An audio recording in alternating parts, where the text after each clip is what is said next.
What's up guys? For today's video, i-discuss natin yung top 5 side jobs on board cruise ships. Pero bago natin simulan, ano nga ba ang side job?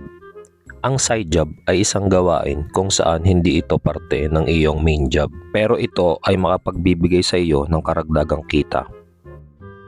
At syempre, kung bago ka pa lang sa ating channel, subscribe mo na yan.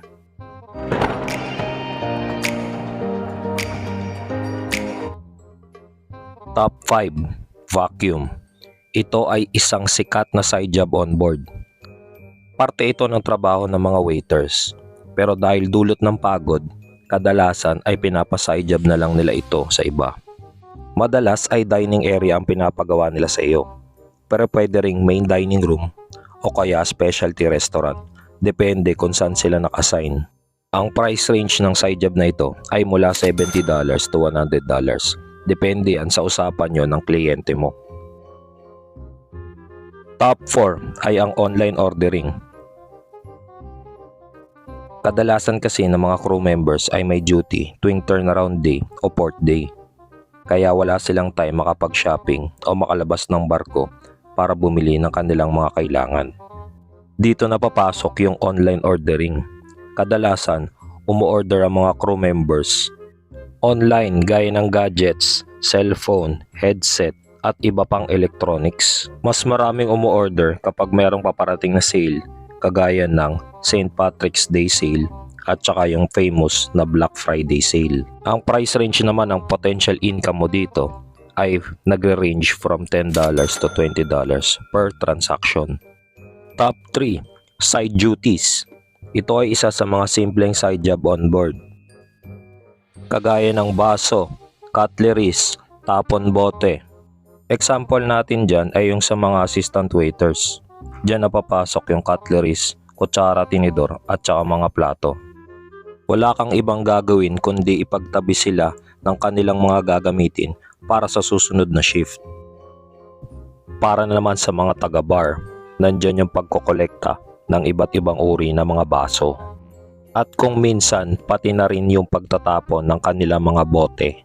Ang range niyan ay mula $10 hanggang $30 per cruise. Again, depende pa rin yan sa usapan nyo. Top 2 side job on board ay ang haircut. Isa sa pinakamalakas na side job on board ay ang gupit. Sa mga gustong kumita ng extra, ito yung pinakamalakas na kitaan. Bakit? Dahil kukunti lang yung mga marunong at mahuhusay gumupit on board. At syempre, nandyan na din yung dapat meron kang kompletong gamit sa paggupit. Ang pinakamababang bilang na magpapagupit sa iyo kada araw is 3. Depende yan kung paano mo ipapasok yan sa schedule mo. Imaginein mo, napakaraming nagtatrabaho sa F&B department. Sila yung magiging target mo. Bakit? Kasi dapat neat yung itsura nila sa harap ng guest. At eto na, ang price range niyan per gupit is $5 to $10. At ang pinaka the best na side job sa barko ay ang laundry. Sa barko may dalawang klaseng machine sa laundry, ang washing machine at ang dryer. Kaya pagkatapos mo maglaba dito ay tiyak tuyo agad ang mga damit mo. Ang target market dito sa side job na ito ay ang mga waiter, bartender, mga stateroom attendant at isama mo na rin dyan yung iba't ibang amo o boss ng iba't ibang department. Kadalasan kasama sa side job na ito ay ang pick up at delivery.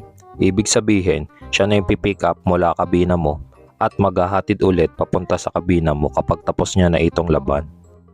Ang price range ng kada laba ay nagkakahalaga ng $20 hanggang $40. Para sa iba pang videos tungkol sa ship life, huwag kalimutang mag-subscribe sa ating YouTube channel.